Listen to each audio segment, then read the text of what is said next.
Naquele dia levantarei o tabernáculo caído de Davi, repararei as suas brechas, e levantando-as das suas ruínas, restaurarei, como fora nos dias da antiguidade, para que possuam o restante de Edom, e todas as nações que são chamadas pelo meu nome.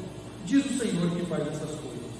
Eis que vem dias, diz o Senhor, em que o que lavra segue logo o que seca, e o que pisa as uvas, ao que lança a semente, os montes destilarão mostos, e todos os outeiros se derreterão. Mudarei a sorte do meu povo de Israel, reedificarão as cidades assoladas, e nelas plantarão vinhas e beberão o seu vinho, farão pomares e lhes comerão o fruto. Plantá-lo-ei na sua terra, e dessa terra que lhes dei já não serão arrancados, diz o Senhor, seu Deus. Vamos orar mais uma vez, meus irmãos, pedindo ao Senhor a iluminação da sua palavra em nosso coração, para que possamos aprender, compreender e aplicar. Santíssimo Deus, eis a tua palavra, Senhor, palavra essa inspirada, nos deixada para nos ensinar, nos exortar e também nos edificar. Fale ao nosso coração, Senhor, como o Senhor já tem falado desde a abertura deste culto, para que o teu nome, o teu santo nome seja glorificado através da vida de cada um daqueles que estão aqui e daqueles que posteriormente ouvirem esta mensagem. Abra o nosso coração, Senhor, para que possamos ouvir a tua palavra e, ouvindo-a, Senhor, possamos guardá-la no nosso coração e, uma vez guardada no coração, possamos aplicá-la em nosso dia a dia. É a nossa oração em nome de Jesus. Amém. Meus irmãos, Amós era um pastor de ovelhas numa pequena cidade de Judá, da região de Judá, o Reino do Sul, e ele foi chamado por Deus para anunciar a sua mensagem no Israel do Norte. Isso é muito curioso. Embora ele fosse um pastor de ovelhas da região de Judá, do Reino do Sul de Israel, ele foi chamado por Deus para profetizar no Israel do Norte, ali por volta do ano 750 a.C., tá? Durante o reinado de Jeroboão II, que era um rei que tinha se afastado do Senhor, que tinha provocado a Deus com sua idolatria. A situação de Israel não era uma situação muito favorável, era uma situação, como eu disse, contrária, porque Israel ele havia pecado muito contra o Senhor. E então, em nome de Deus, Amós denuncia os pecados que aquele povo está cometendo, que nós vamos relatá-lo daqui a pouco, porque faltava ao povo sinceridade, faltava ao povo espiritualidade, faltava ao povo se arrepender dos seus pecados, e o rei Jeroboão, como o rei de Israel, como condutor daquela nação, estava também pecando e trazendo juízo contra aquele povo. Amós capítulo 9, os versículos que nós lemos, 11 a 15, meus irmãos, nos ensina algo glorioso, que embora essa nação está sendo punida por Deus, embora essa nação está recebendo o juízo de Deus, há uma promessa nesse texto que Deus vai restaurá-la, mas não aos moldes de outras vezes que ela foi restaurada. Israel, a Jerusalém, ela caiu uma vez, ela caiu duas vezes, ela foi derrubada pela terceira vez, então foi levantada uma vez, duas vezes, três vezes. Não é esse tipo de reedificação ou restauração que o Senhor está prometendo. É uma restauração eterna, final, de modo que nunca mais o povo de Deus sofrerá dano algum, porque o Senhor promete.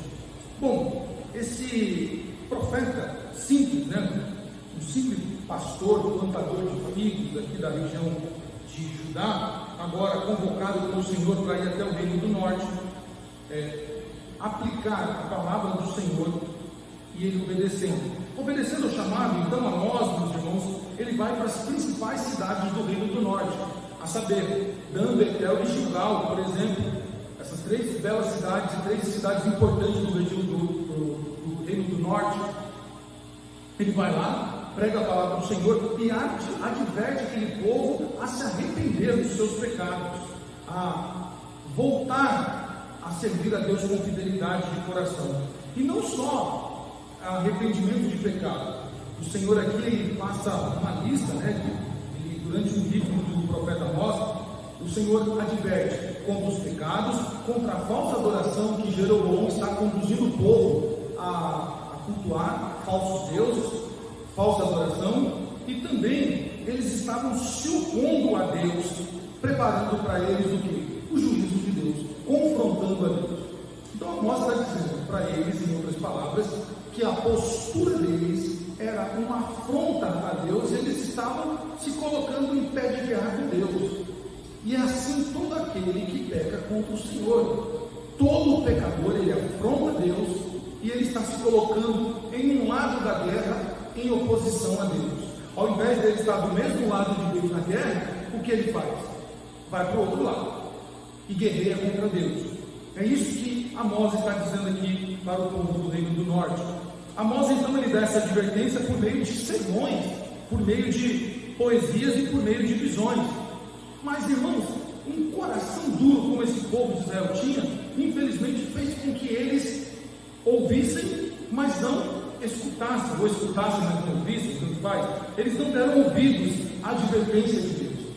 Deus falou por diversos profetas, e agora com Amós o Senhor está falando para eles, em sermão do Osés, Amós pregando os sermões. Deus está dando visão para Amós, e Amós está fazendo poemas para aquele povo entender o quão grave é a situação deles perante Deus por causa dos seus pecados.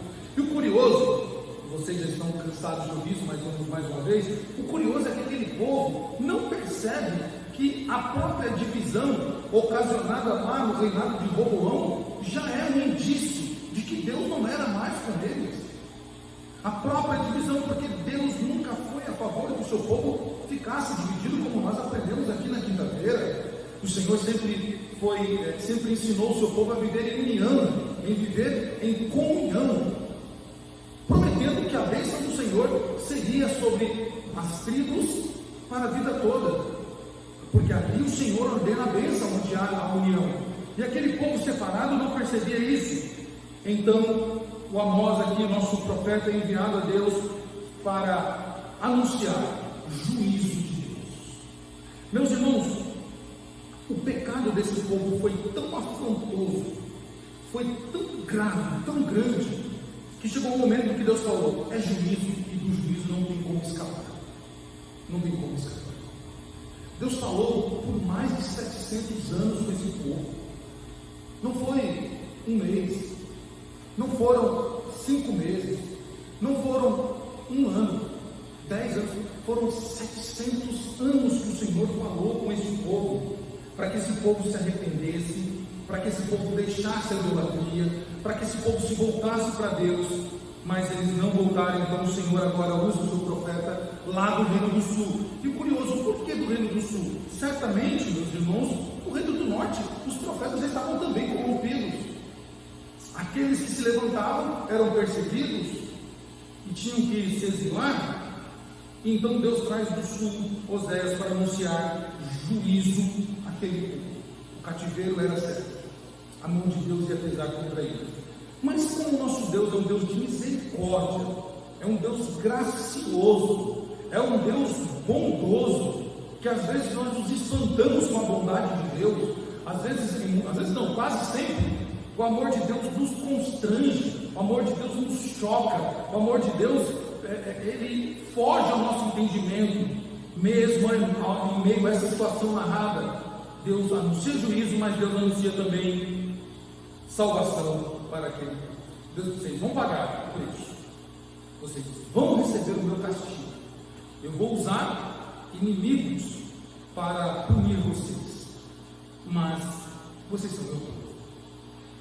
Eu jurei a Abraão que vocês seriam meus eternos para sempre. Eu jurei a Abraão que a descendência de Abraão seria como a areia da praia, como as estrelas do céu. Eu firmei um pacto com Moisés, eu firmei um pacto com Davi, meu servo. Então Deus não exterminaria o seu povo jamais. E ele anuncia então o caminho que aquele povo deveria trilhar para a salvação, que era justamente voltar-se para Deus.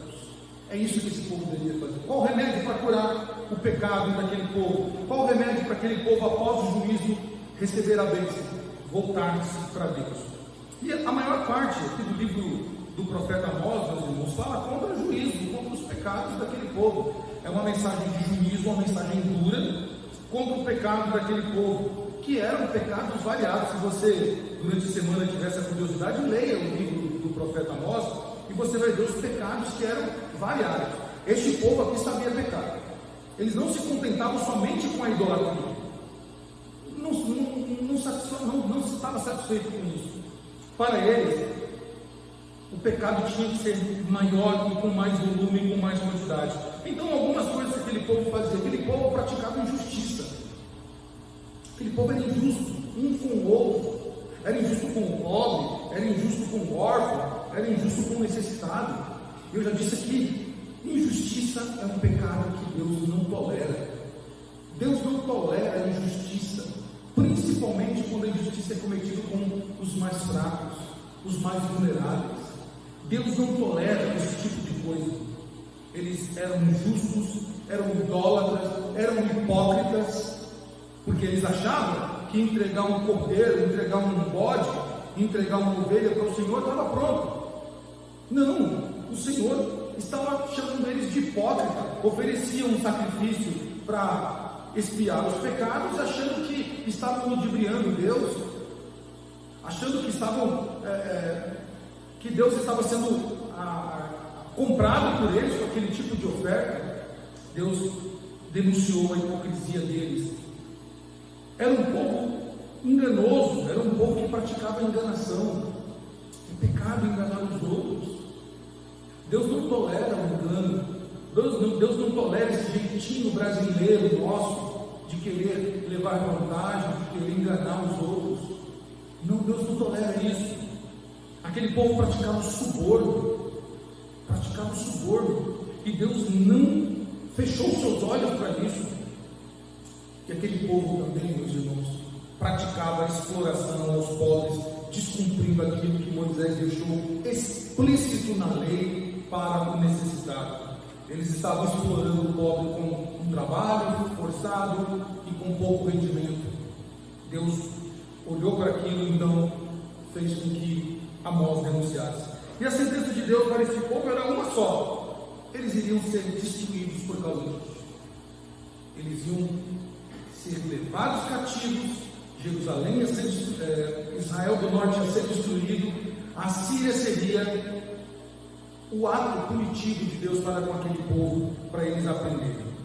Meus irmãos, 30 anos levou, 30 anos depois que o profeta Amós foi morto pelos líderes do reino do norte, os líderes religiosos mataram o profeta Oséias.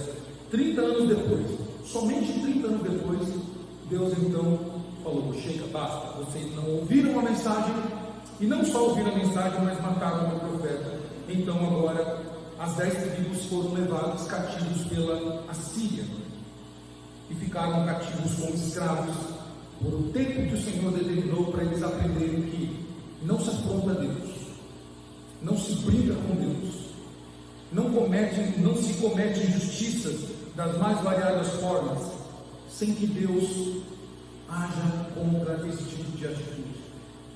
E não se mata o profeta de Deus. Deus então puniu aquele povo com o exílio. E alguns anos depois que esse povo foi levado cativo, o Reino do Sul, como nós já vimos em outros livros, também foi levado cativo pela Babilônia, também por causa dos seus pecados, e lá ficaram como escravos, e depois foram escravizados pelos persas, depois pelos gregos, e até chegar aos romanos. Agora, a pergunta que nós fazemos quando nós olhamos para esse cenário: Deus punindo o seu povo, ou Deus permitindo que nações ímpias, gentias na época, nações ímpias, perversas como os assírios, como os babilônicos, por que um Deus amoroso permite que seu povo escolhido sofresse esses atos tão violentos como sofreram tanto da Síria quanto da Babilônia? Essa é a pergunta que muitos fazem. Por que Deus permite que a sua igreja, que o seu povo, ao longo da história, seja o povo de Israel, seja a igreja, por que Deus permite que os ímpios, que os injustos, em muitas ocasiões, sejam a vara, o instrumento de correção de Deus? Bom, algumas respostas nós temos para isso. Primeiro, por Israel ser o povo de Deus, ser o povo escolhido de Deus, Deus sempre exigiu um padrão alto de santidade daquele povo. Não bastava ser 10%, não bastava ser 99%. Deus exigiu um padrão alto de santidade daquele povo, porque aquele povo era o povo escolhido de Deus. Foi no meio daquele povo que Deus se revelou, que Deus mandou maná do alto, que Deus sustentou no deserto, que Deus fez atos extraordinários para que aquele povo visse e cresce. Então eles presenciaram a glória de Deus como nenhum outro povo na face da terra presenciou. Nenhum outro povo pôde contemplar a grandeza, a majestade, a soberania e a excelência de Deus como o povo de Israel. Lógico, tem que ser exigido desse povo o quê? Um grau de santidade maior. E se exigido isso, meus irmãos, a resposta é: como eles não mantiveram não manteram, esse grau de santidade exigido por Deus, sendo Deus um Deus justo, o que Deus faz? Deus então presta as contas, chama eles para prestar contas. Deus se manifestou de uma maneira gloriosa ao longo de todos os tempos. Deus provou o seu amor para aquele povo. Deus sustentou, mesmo sendo uma nação pequena. Deus subjugou as outras nações de Israel, principalmente no reinado de Davi e de Salomão. Deus guardou aquele povo de todos os perigos, mostrando os seus milagres gloriosos diante daquele povo. Lógico, como aquele povo não manteve o seu padrão de santidade, Deus disse: agora vocês vão prestar contas. Irmãos, não mudou. A igreja de Cristo é a igreja do Senhor. Nós somos o povo, como diz Pedro, nação santa, sacerdócio real, povo separado do Senhor. Nós somos a noiva de Cristo. E por isso é exigido de nós um padrão diferente do que é exigido no mundo. No mundo, pratica-se a religião, pratica-se uma fé materialista e uma fé que procura o resultado. O Senhor exige de nós algo diferente do que se exige lá fora, algo do que se pratica lá fora, perdão. O que o Senhor exige de nós é: sejam diferentes daqueles que não me conhecem, sejam diferentes daqueles que adoram a Baal, sejam diferentes daqueles que praticam uma religião. Para nós, a igreja de Cristo, é exigido santidade em alto padrão. E quando nós não praticamos isso, meus irmãos, somos julgados pelo Senhor. Deus derrama o seu juízo sobre nós. E talvez muitas coisas aconteçam e nós nos perguntamos: mas Deus, por quê? Por que isso? Por que aquilo? Por que aquilo outro? Mas nós não paramos para pensar também o quanto temos afrontado a Deus com os nossos pecados, com as nossas mazelas, com a nossa falta de compromisso, com a nossa hipocrisia, com a nossa exploração aos necessitados, com o nosso coração distante de Deus, coração idólatra. Nós não paramos para pensar nisso, mas nós questionamos Deus quando vem algo sobre nós, quando acontece algo em que nós não estávamos esperando. A pergunta deve ser feita: Senhor, onde foi que eu desagradei o Senhor?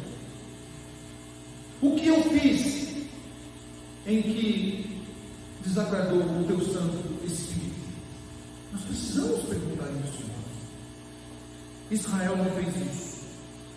E então o Senhor levanta esse homem simples, este homem do campo, para profetizar aquele povo. E o livro traz dois contrastes interessantes, dois temas contrastantes nesse livro. Nos primeiros 8 capítulos desse livro, meus irmãos, e nos primeiros 10 versículos do capítulo 9 de Amós que nós lemos, o profeta ele descreve a seriedade do pecado. Ele mostra como que o pecado é sério, como Deus leva a sério o pecado do seu povo e o julgamento de Deus pelos seus pecados. Então, a primeira parte, Deus fala da gravidade do pecado. Deus mostra como o pecado ele traz prejuízo ao seu povo. E na segunda parte, nos últimos 5 versículos do capítulo 9, antes mesmo de Deus lançar o seu juízo sobre aquele povo, antes de Deus estender a sua mão usando os assírios para punir o povo, o livro de Amós nos traz uma palavra de esperança, uma palavra para o futuro daquele povo e para a igreja também.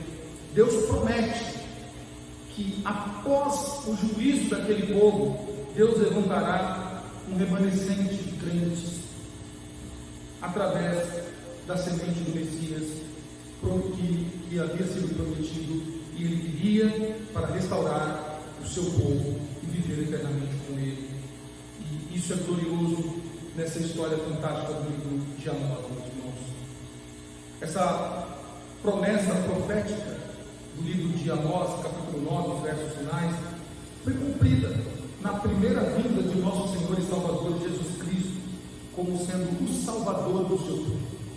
E note, mesmo quando o Messias está ali cumprindo as profecias, aquele povo está esperando o quê? Reino material, prosperidade material, está esperando que os inimigos físicos, Roma, no caso ali, seja destruída, e o Messias está cumprindo as escrituras de um reino espiritual, de bênçãos espirituais, de alegria no Espírito Santo, mas eles ainda não estão entendendo.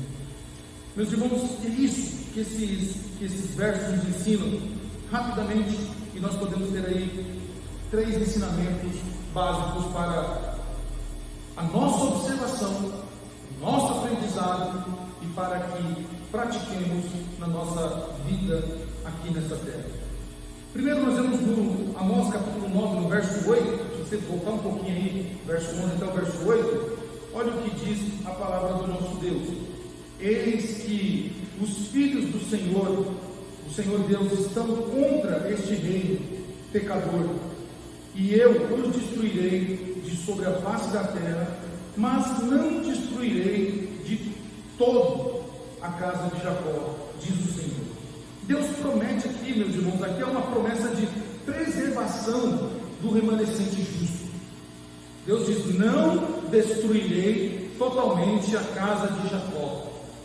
Este capítulo, ele abre então com uma visão do Cristo pré-encarnado, que está de pé do lado do altar, pronto para destruir este templo, incluindo aqueles que haviam corrompido a adoração. Aquela cena de Cristo diante do templo, meus irmãos, é um relembro, né? Estão relembrando o que Deus disse lá atrás. Cristo iria restaurar aquele povo, Deus iria destruir tudo aquilo que atraía o olhar do seu povo, afastando-os de Deus. O julgamento de Deus então veio sobre este povo, porque eles ousaram desafiar a soberania de Deus, mas Deus prometeu: não vou destruir vocês todos. Há um remanescente da casa de Jacó, e este é o Salvador, não só de Israel, mas de todos aqueles que se chamariam povo do Senhor. E mesmo ouvindo tudo isso, meus irmãos, que nós acabamos de falar, Jeroboão II, o rei do Reino do Norte, ele era tão afrontoso à palavra do Senhor, que ele constituiu no seu próprio reino, constituiu no seu reino a sua própria religião. E nessa religião criada pelo rei Jeroboão II, incluía adoração de 2 bezerros, muito semelhante ao que Jeroboão I fez lá quando houve a divisão entre Israel do Norte e do Sul.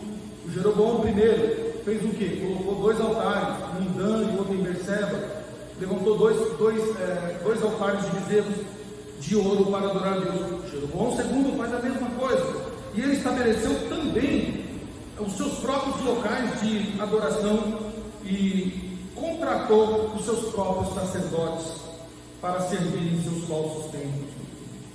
Que coisa triste!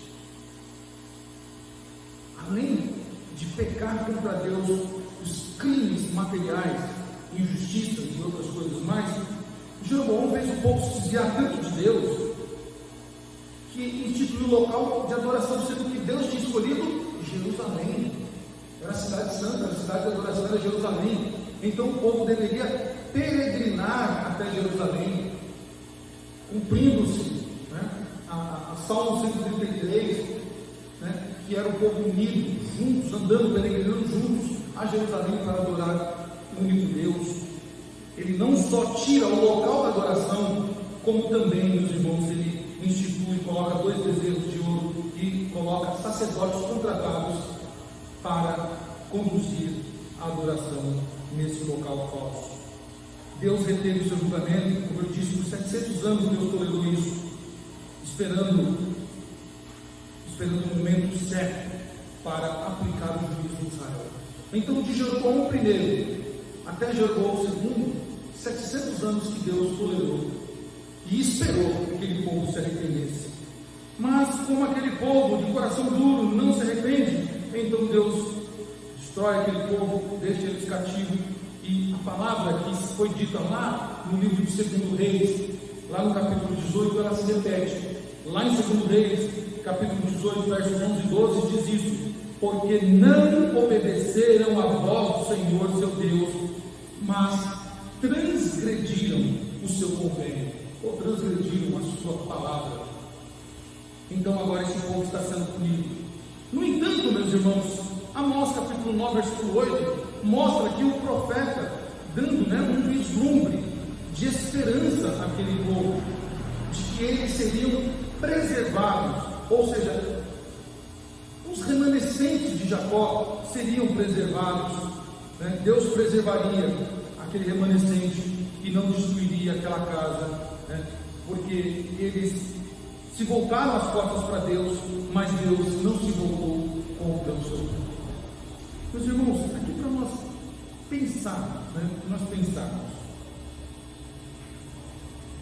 Deus tolerou por muito tempo aquele povo, e talvez não, a história mostra isso, aquele povo achou que o juízo de Deus não viria, porque Deus usou profetas lá em Jeroboão I para profetizar. Deus usou outros profetas e foi usando profeta atrás de profeta para dizer: olha, cuidado, vocês estão pecando, Deus falou isso, assim diz o Senhor.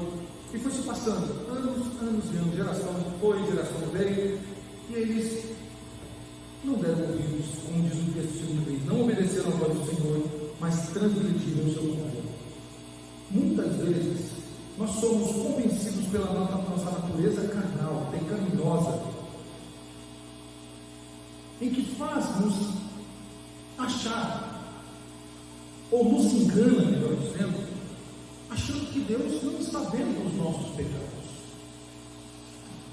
Já passou um ano, já passou 2 anos, talvez já passou 5 anos, passaram 5 anos, talvez já se passaram 10 anos e nada aconteceu. Pelo contrário, talvez muitos estão dizendo assim: mas nesses 10 anos aí que eu sou vivendo em pecado, eu prosperei, eu fui abençoado, minha vida está muito boa, Deus não tem desagradado. Eu até acho que não é pecado mais do que eu estou fazendo, eu até acho que fiz ensinado errado, ou eu li errado, ou a igreja opressora, conservadora, ensinou errado, porque está tudo bem na sua vida. Mas lembre-se, 700 anos se passaram, Deus não se esqueceu do que aquele povo fez. Deus deu um tempo para que aquele povo se corrigisse. Mas quando atingiu o tempo estabelecido por Deus, Deus disse: basta, chega, agora vocês vão prestar contas com o Supremo Juiz, Vocês vão prestar contas com aquele que exigiu de vocês santidade extrema, porque eu me manifestei no meio de vocês, eu agi com maravilhas, sinais e prodígios, eu fiz coisas que ninguém, nenhuma outra nação viu. Vocês tiveram tudo de mim. Eu fui um pai bom para vocês, mas vocês desprezaram como pai. Vocês adoram Baal. Vocês maculam o meu culto com sacerdotes comprados. Vocês oferecem um sacrifício podre, achando que podem comprar. O juízo de Deus virá, meus irmãos. Não se engane, o juízo de Deus virá sobre aquele que vive na prática do pecado, naquele que acha que pode enganar a Deus. A Bíblia diz que de Deus ninguém zomba. Ninguém zomba de Deus. E a Bíblia está para nos mostrar que mesmo os grandes homens de Deus não escaparam do juízo do Senhor. Não sabemos quanto tempo foi que Davi viveu naquela situação com Batseba, mas o juízo de Deus veio sobre Davi. Não sabemos quanto tempo Salomão persistiu em ficar no erro, mas o juízo de Deus veio sobre Salomão e veio sobre todos na história das Escrituras. Mas o glorioso é que Deus, Ele propõe a nós, antes do seu juízo, se arrependa, volte-se para mim, e eu te salvarei. O juízo virá, mas eu te salvarei. Meus irmãos, embora aquele povo fosse levado ao cativeiro como os demais, eles seriam preservados como remanescentes de Deus. A aliança que Deus faz com o seu povo, Ele jamais quebra. Aquele povo ia sofrer, trabalhar como escravo, eles iam padecer ali nas mãos dos assírios e dos babilônicos, mas Deus não deixaria o seu povo ser exterminado. Uma amostra disso, meus irmãos, no Reino do Sul, foi quando Amã, aquele perverso, tramou um plano para executar o povo de Deus. Vocês lembram, né? Amã traçou um plano, fez com que o rei Assuero assinasse o documento, selasse com o seu anel, de que havia um povo que estava perturbando e aquele povo deveria ser exterminado, e haveria até um prêmio financeiro para o reino de Assuero.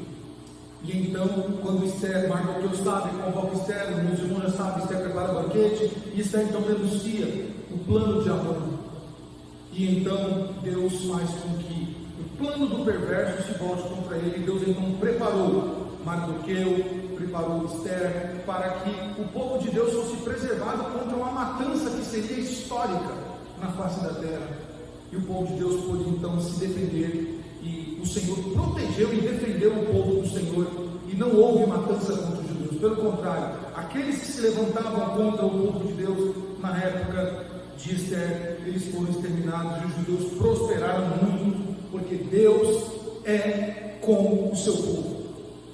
E aqui, meus irmãos, para que você tenha um alento no seu coração, somente Deus pode julgar o seu povo. Somente Deus pode punir o seu povo. Nem o diabo e nem esse mundo podem nos julgar, pode nos sentenciar. É Deus quem nos julga, mas Deus é o Pai que nos ama. Então a correção dele é com amor.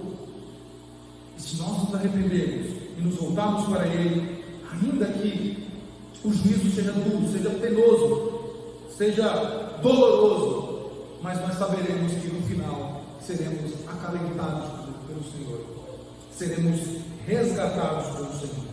Uma segunda lição que nós vemos aqui, meus irmãos, está a partir do verso 11, onde Deus promete através do profeta a restauração do reino de Davi. Diz lá no verso 11: naquele dia, o tabernáculo de Davi que caiu, será como nos dias antigos. Então ele levantará o tabernáculo de Davi que caiu, e será como naqueles dias. Então, além do dia do julgamento, viria o dia da bênção. Deus está prometendo ali: vocês vão sofrer o meu julgamento, mas vocês vão também usufruir da minha bênção. E isso aconteceria quando Deus levantasse um novo povo para si e os levaria, né, de volta à sua terra. Então Deus restabeleceria a cidade de Davi, que caiu, que foi arruinada nos tempos do exílio, no tempo do cativeiro. Amós, meus irmãos, provavelmente foi o primeiro profeta hebreu a relacionar o reino de Deus com o dia do Senhor. Faz essa relação, né, do reino de Deus com o dia do Senhor. Provavelmente ele foi o primeiro profeta a fazer essa correlação. E essa profecia, meus irmãos, ela se cumpre realmente em Cristo Jesus, porque o reino de Deus está diretamente relacionado com o dia do Senhor. Quando Deus diz, né, a Davi, ou o Senhor falando a Davi, lá em 2 Samuel capítulo 7, olha o que Deus diz a Davi: a tua casa e o teu reino durarão diante de mim para sempre, seu trono será estabelecido para sempre. Então o Senhor promete a Davi, falando de um reino futuro. Então o dia do Senhor pode ser visto aqui como o reino de Deus, o reino perpétuo do Senhor, como nós lemos em Apocalipse um pouco do que é o reino de Deus, o reino eterno, onde não haverá mais choro, mais dor, não haverá mais pranto, não haverá mais luto, porque todas as coisas já passaram. Deus, assentado no seu trono, governará nessa nova cidade, a nova Jerusalém, o reino prometido para os remanescentes do Senhor.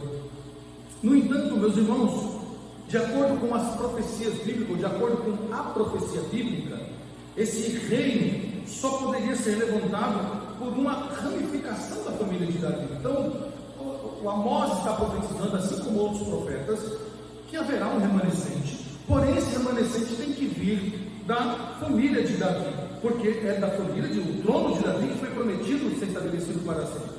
Não foi o trono de um rei do norte, não foi o trono de um rei de uma outra cidade, não, foi da cidade de Davi estabelecerei esse reino dele para sempre. Então o remanescente teria que vir da família de Davi. E esse ramo, meus irmãos, que Jesus nasceu, veio justamente para se cumprir a profecia. Tá? Jesus, que nasceu de Maria, uma virgem desposada, como nós aprendemos, cujo homem era José, e José era da casa de Davi. Isso pode ser visto lá em Lucas capítulo 1, versículo 26, cumprindo-se Isaías capítulo 9, quando o profeta diz: porque um menino nos nasceu, um filho se nos deu, e o governo estará sobre os seus ombros, e o seu nome será maravilhoso conselheiro, Deus forte, Pai da eternidade, príncipe da paz. Do aumento de seu governo e paz não haverá fim, sobre o trono de Davi e seu reino, para ordená-lo e estabelecê-lo com julgamento e justiça daquele tempo em diante para sempre. Vejam só, Lucas está mostrando a genealogia de Jesus, que procede da raiz de Davi, para se cumprir aquilo que o profeta Isaías disse, e para se cumprir aquilo que o Senhor está dizendo através do profeta Amós. Não haverá fim para o seu povo. O seu povo não será destruído, porque Deus preservará o remanescente.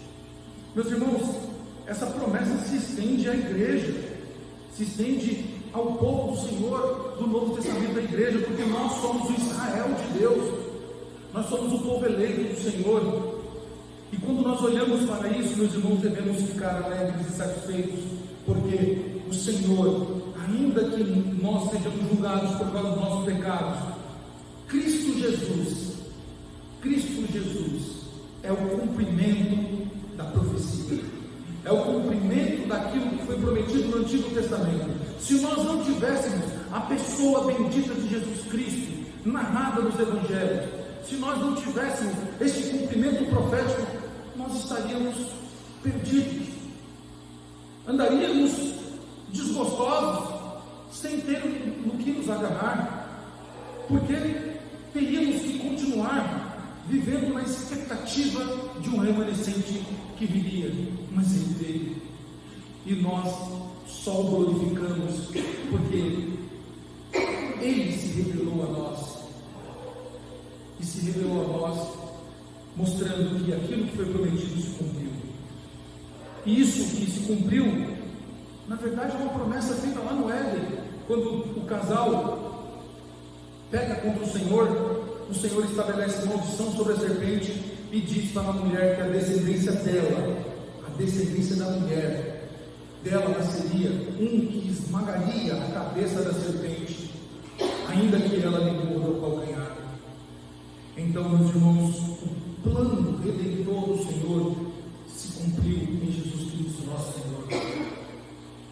O plano redentor do nosso Senhor se cumpre em Cristo Jesus, e nós podemos estar assegurados disso, de que nós não seremos destruídos em hipótese alguma, ainda que se levantem nações, ainda que se levante o mundo inteiro contra a igreja de Cristo, nós seremos e continuaremos sendo preservados por aquele que nos redimiu, por aquele que nos salvou. Em algum momento da história, meus irmãos, já no passado, agora no presente e talvez no futuro, a igreja passará também por uma punição por causa do seu afastamento, por causa da sua idolatria, porque a igreja anda contratando profetas.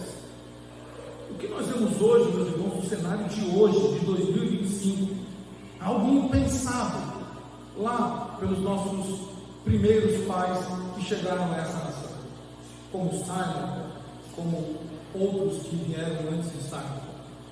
É impensável o que isso acontece hoje no Brasil. Nós temos um processo, nós estamos num processo de idolatria nos cultos evangélicos, idolatria a homens, idolatria a locais, idolatria a deuses cotidianos. Profetas são contratados para darem show e espetáculo, se passando por profetas de Deus, ensinando o povo de Deus o erro, assim como Jeroboão II fez ao contratar profetas, enganando o povo, dizendo que Deus estava recebendo as ofertas dele. Ainda hoje há um espírito de Jeroboão em muitos lugares, enganando o povo de Deus, achando que suas ofertas estão sendo aceitas, ainda que a sua vida seja uma vida de pecado. O que nós vemos hoje, meus irmãos, é uma afronta à santidade de Deus. Aqueles que deveriam pregar o Evangelho, aqueles que deveriam conduzir o povo de Deus a ter uma vida de santidade, eles estão preocupados com as suas contas bancárias, eles estão preocupados em ter cadeiras no cenário político do nosso país, eles estão preocupados com os holofotes, eles estão preocupados em serem aceitos pelas multidões, eles estão preocupados com a sua vida confortável nessa terra, achando que Deus não vai julgá-los. Deus não tolera afronta contra o seu povo. Jeroboão pagou pelo que fez. Esses homens de hoje pagarão também pelo que fez. Meus irmãos, encerrando, no versículo 13 a 15, o profeta Amós, ele fala da restauração do povo à terra.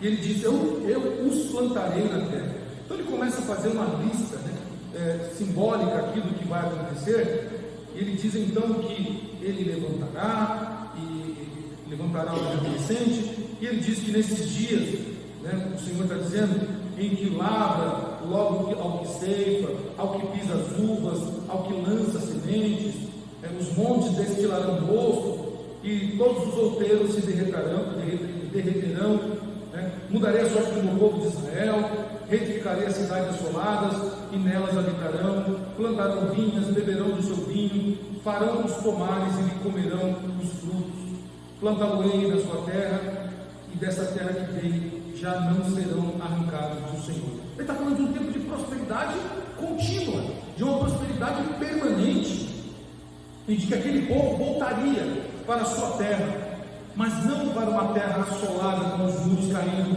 o templo derribado, e uma terra infértil. mas eles voltariam para a terra deles, para a terra que o Senhor prometeu, mas uma terra agora próspera, uma terra restaurada.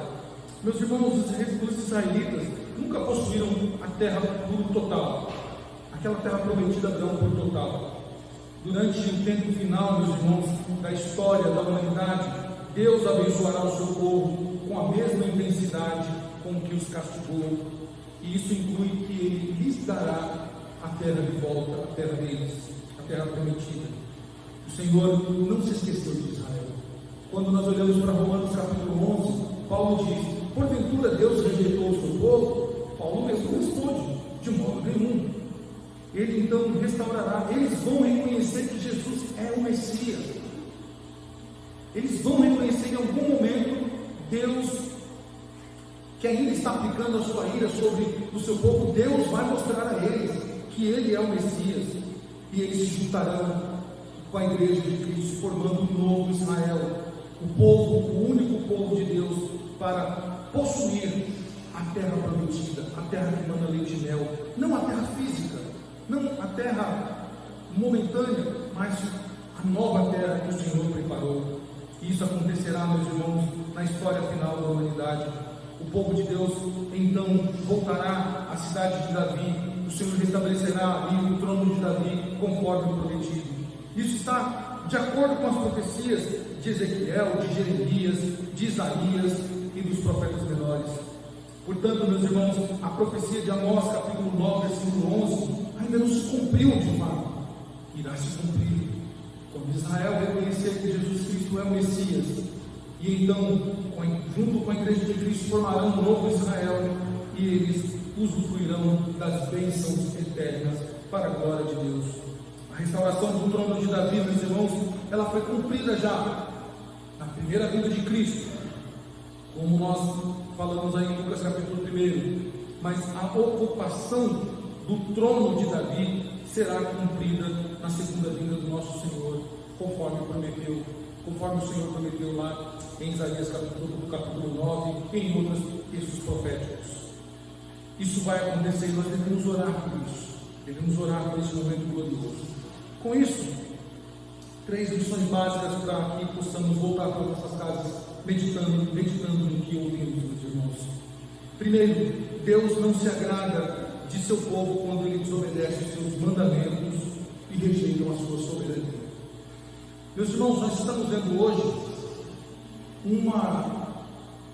um levantar teológico, filosófico e de outras ciências contra a soberania de Deus. Parece ser um pecado gravíssimo dizer que Deus é soberano. Esse dia eu estava vendo 2 pessoas conversando e elas diziam: não, nós não podemos ser fatalistas. Esse negócio de que Deus escreveu a sua história e já está escrito, esse negócio de que Deus fez tudo e tudo que está acontecendo é porque Deus já determinou, está errado. Espera lá, Romanos capítulo 9, porventura o barro vai ensinar, o vaso vai ensinar o oleiro como que deve ser feito o vaso? Ou é o oleiro que faz o vaso conforme ele quer? Nas escrituras, o oleiro faz o vaso como ele quer. No mundo de hoje, o oleiro não pode fazer o vaso do jeito que ele quer. Parece que é uma afronta dizer que Deus é soberano. Parece que é uma afronta dizer que Deus já escreveu a história da humanidade, e chamam isso de fatalismo, determinismo ou outras coisas mais. Usem o nome que quiserem. Deus é soberano. Querem usar o nome fatalista, determinista, outra coisa mais? Usem como quiser. Para nós, o povo de Deus, Ele é soberano, Ele sempre será o Deus soberano, o dono da nossa vida. Foi Ele quem nos tirou do charco do pecado, charco de lodo do pecado. Porque se dependesse de nós, onde nós estaríamos? Lá, nos nossos pecados, atolados nos nossos pecados. Não, espera lá. Eu que aceitei. Um dia eu fui para a igreja e eu aceitei. Efésios capítulo 12 diz que nós somos mortos. E é quando Ele gera em nós vida através do seu Espírito, é que nós podemos responder a Ele dizendo: eu quero. Ação sempre dele. Então, meus irmãos, Deus não se agrada quando se rejeita os seus mandamentos, quando tenta se adaptar dos mandamentos do Senhor, dizendo: não, pera lá, isso aqui foi para os tempos de Paulo, nós já estamos agora no tempo moderno, isso aqui foi nos tempos de Abraão, não serve mais para hoje. O que está escrito aqui, meus irmãos, é regra de fé e prática para nós. Quem fica velho somos nós, quem embranquece os cabelos somos nós, quem vai perdendo os dentes e perdendo a fraqueza somos nós, conforme diz o texto de Salomão. A palavra de Deus é a mesma, ontem, hoje e eternamente, porque ela é a palavra de Deus, ela é atemporal, ela não envelhece, ela não enfraquece, pelo contrário, ela subsiste, ela permanece, se fortalece cada vez mais, porque ela procede de Deus. Portanto, não irritemos Deus desobedecendo a sua palavra, não questionemos a soberania de Deus. Ele é e sempre será soberano. Segunda lição, meus irmãos, que nós não podemos aprender desse povo, com esse texto de Oséias, de Amós, ao povo de Israel: Deus purifica seu povo por julgamento, meus irmãos. Isso é um fato. E o julgamento de Deus, em toda a história, basicamente foi sofrimento e perseguição temporal para julgar o seu povo. Israel, durante o tempo, uma síntese disso, de como é interessante a caminhada do povo de Israel, quando você vai ler o livro de Juízes, diz assim: no tempo em que não havia juízes, cada um fazia o que queria. Eles faziam o que queriam. Quando tudo estava bem, eles se esqueciam de Deus, e aí faziam tudo que não era para fazer. Quando o cerco apertava, corriam para o Senhor. Meus irmãos, o pecado precisa ser tratado na nossa vida. Deus exige de nós um padrão alto de santidade. Quando nós não obedecemos ao Senhor, o que Ele faz? Ele permite que nós soframos e que nós sejamos julgados por Ele. E Ele permite então sofrimento, perseguição. E muitas vezes nós sofremos ou somos perseguidos por causa dos nossos pecados. Do que se queixa o homem, senão dos seus próprios pecados. E muito, creio que neste atual momento da história que nós estamos vivendo, meus irmãos, a Igreja de Cristo se aliou a Baal, se aliou às ordens políticas, tem se aliado com o Deus deste mundo, ela sofrerá o juízo de Deus, ou com perseguição, ou com sofrimento. Então não queira ser julgado por Deus. Abandone qualquer tipo de falha, qualquer tipo de pecado que você esteja cometendo, porque certamente o juízo de Deus virá, o sofrimento, a perseguição temporal, porque Deus justo. Pedro disse que Deus começa o juízo pela sua casa. 3. O povo de Deus, meus irmãos, hoje está sendo purificado por meio do julgamento do Senhor. E nós podemos ver isso nessas ações que nós vimos nesse texto do profeta Amós. Por isso, devemos orar, pedindo a Deus que nos perdoe, que nos fortaleça, que nos avive. Devemos orar por avivamento. Devemos orar para que Deus também prepare a nossa sobrevivência e nos ajude a sobreviver neste mundo hostil à sua palavra. Concluindo, meus irmãos, essa promessa é certa, não só para Israel, mas para a Igreja de Cristo no todo, porque é palavra de Deus. Não é palavra de Amós ou de uma pessoa terrena, mas é a palavra do próprio Deus, que garante que nós temos a história completa, narrada em nossas mãos, e nós temos a certeza de que Deus nos guardará, e que Deus nos restaurará para sempre. Jesus Cristo é um cumprimento profético de que eu e você, ainda que passemos por momentos difíceis por causa dos nossos pecados dessa vida, a nossa história final é viver no reino restaurado, no reino eterno, não um reino que vai cair de novo, não um reino que precisará ser estabelecido de novo, mas um reino que é eterno, um reino que é para todo o sempre, onde o próprio Senhor, o Filho de Davi, sentará no trono e governará para todo o sempre. Enquanto isso, nós precisamos cumprir aquilo que Pedro diz na sua primeira carta: santifiquem o Senhor em seu coração e estejam prontos para dar a defesa a todo aquele que lhe perguntar o motivo da esperança que há em vocês. Santifiquemos, meus irmãos, o nome do Senhor, testemunhemos a palavra do Senhor e não afrontemos a Deus com os nossos pecados, com as nossas faltas, porque Ele certamente julgará o faltoso e o piedoso. Mas calma, o final para o povo de Deus não é destruição como os ímpios, que também serão julgados. O povo de Deus há uma promessa: Deus nos salvou mediante o remanescente Jesus Cristo, o seu Filho amado.